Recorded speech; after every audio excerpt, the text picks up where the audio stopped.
All right, are you going live with your network marketing business? I'm going to show you 4 things to avoid that will help increase engagement and increase the reach of your lives, and then 5 things for you to start doing that will also increase your engagement and increase your reach on your lives. Hey everybody, my name is Darlene Kelch. I am a digital marketing coach, and I'm here to teach you guys something awesome today that I just learned. These are things that I've had a lot of questions from students with, and this is something I'd like to address because a lot of people get really nervous when they're about to go live. I still do, guys. It's still hard for me. But if you know what you're doing and you know how to do it, you can actually make a big impact in your following by doing a good and accurate live. Okay, so I'm going to share with you guys 4 tips to avoid. Okay, let's jump right into it. Number 1, don't sit and wait for people to join your live to get started. I know we've all been on those lives where it's humdrum and people are waiting for like 3 minutes for everybody to jump on. Don't do that. And why do you think the reason is for that? Because they're jumping in potentially right now, but most likely they're watching it later after your live has ended. So they're going to watch you for 3 minutes while you're trying to wait and while it's slow and while it's really not going, and likely they're going to jump off. So don't wait for people to join, just jump in and get going. Number 2, starting out with introduction to yourself. Okay, a lot of people like to start a live video saying, hey, my name is Darlene Kelch, I'm a network marketer, I'm a mom of 4, and I've been network marketing for, okay, do you get where I'm going at with this? If you sit there and talk about and talk and talk and talk about yourself, you're making it about you, and it's not about them, which everybody coming to watch what you're doing is looking for what's in it for them, okay? That's the idea everybody goes through life with, unfortunately, but when you're doing your lives, come from that space. What is in it for your viewer? Don't talk about yourself, get to the point, and then move on. Okay, number 3, rambling. Okay, don't sit and ramble and ramble and ramble. If you can get it out in 3-5 minutes, and I'm not saying like to speed talk or go crazy or whatever, but get it to the point. You don't need to explain something for 5 minutes that really only needs to be, have a minute of itself. So don't try to stretch out the video because you want it to reach that 20-minute mark so you can ramble. Okay, be cautious about that because rambling will take people out of your videos and decrease your live and lose your engagement. All right, number 4, you need to engage. Okay, so if you're not engaging and you don't have a call to action, then you're basically putting out a video right now that's not going to have a lot of interaction, which the interaction really increases your reach. Okay, Facebook loves that and they will reward you for that, so you want the interaction.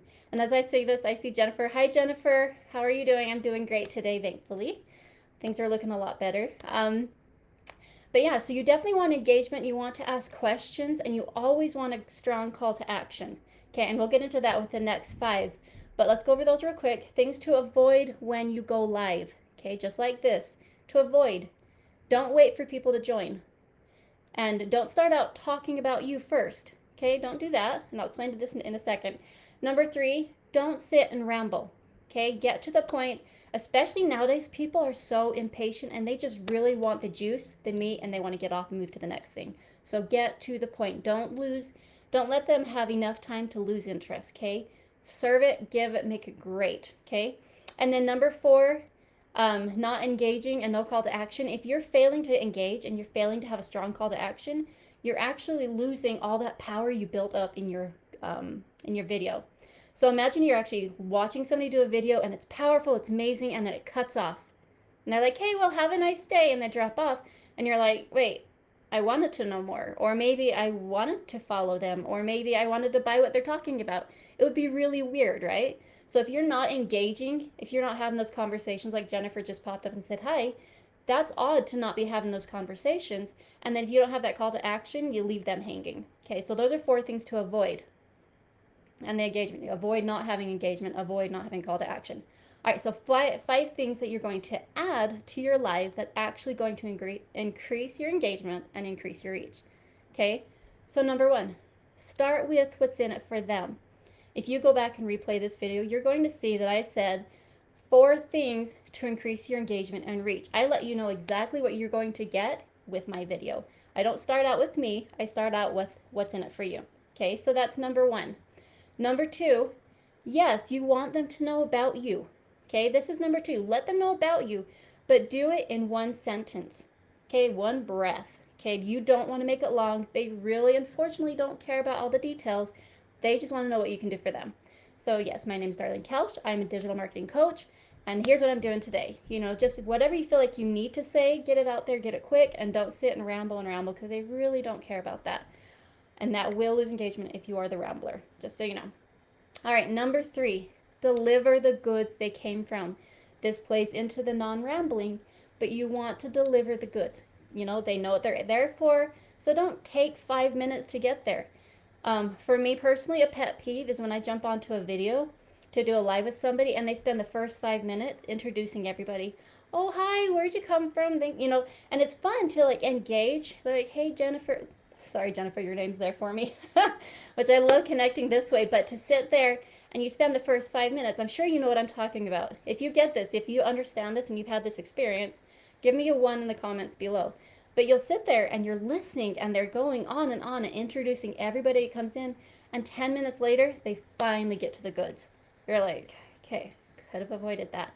That's a pet peeve of mine. And maybe that's because I'm a mom and I maybe have 5 minutes to jump in and do something. So I'd like to hear it now and move on. And that's kind of why I speak to this market of moms, because I know I'm not alone.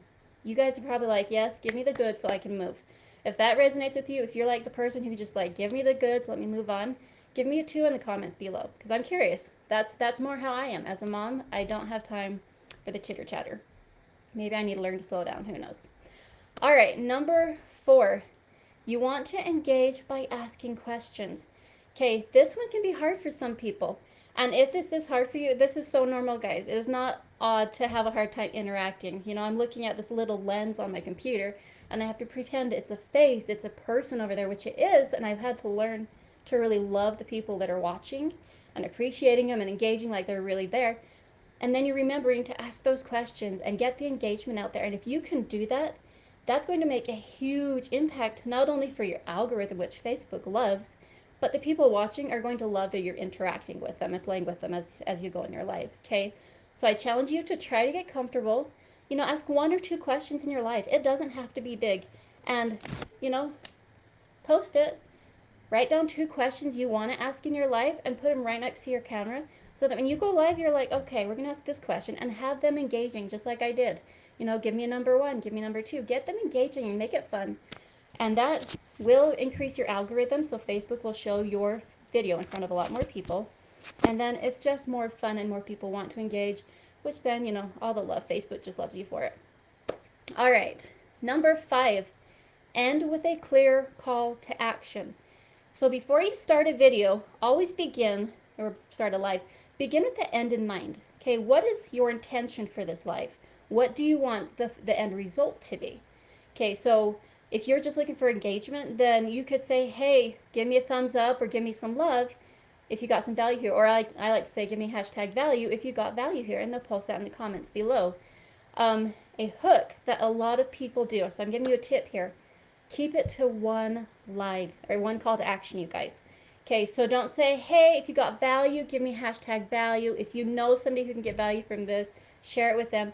And yes, guys, go back and watch my videos. I do that. So this is a practice for me. I'm going to practice this with you guys. Okay, I sometimes do give 2 call to action, so I'm going to try to clean this up too.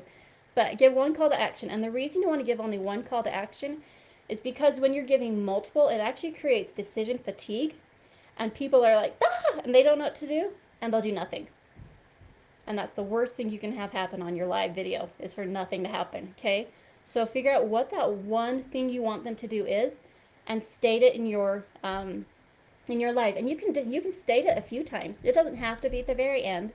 I've seen some people do live. They're like, hey, if you get value from this, be sure to give me #value in the comments below, and then they jump into it. Or they're shot halfway through, or they're sharing that comment or the call to action at the end, or all of it. There's no wrong way to do it. Just keep it simple, okay? 1 call to action. And you can even, as I said, begin with the end in mind. So when you're creating your call to action, know what that call to action you want that to be. So right there, as you're creating your bullet point or your questions for your live, make sure you have your call to action under there. I'm a visual person. If you saw my camera right now, I have my bullet points of what this live is going to be right next to my camera, so I can engage with you and see everything I'm going to be hitting, conversational ways. So feel free, and I highly recommend, if you're visual like me, Write down the notes, put them next to your camera, get all set so you really know what your intention is, what your goal is, and what your call to action is. All right, guys, I really hope you got a lot of value out of this. If you did, give me hashtag value in the comments below. And I will be going live again on Thursday. I try to do 4 p.m. I'm kind of bouncing around with that a little bit, unfortunately, because I'm trying to find what works. Oh my gosh. Sorry, guys. I scrolled down. Jennifer, you're good. Thank you. It's a huge help. Awesome. Thank you. I appreciate that. Jennifer, that's fantastic. Hi, Catriona. I always call you Kat. Hopefully I didn't say that wrong. Love that you ladies are here. Thank you, Jennifer, for the hashtag value. Guys, I love that you guys are getting value from this. If you have anything that you're curious about, you would like more tips on, feel free to put those in the comments below and I will do some lives on those later. Anyways, thank you guys once again. I will be live on Thursday and I hopefully will see you guys all then. Bye.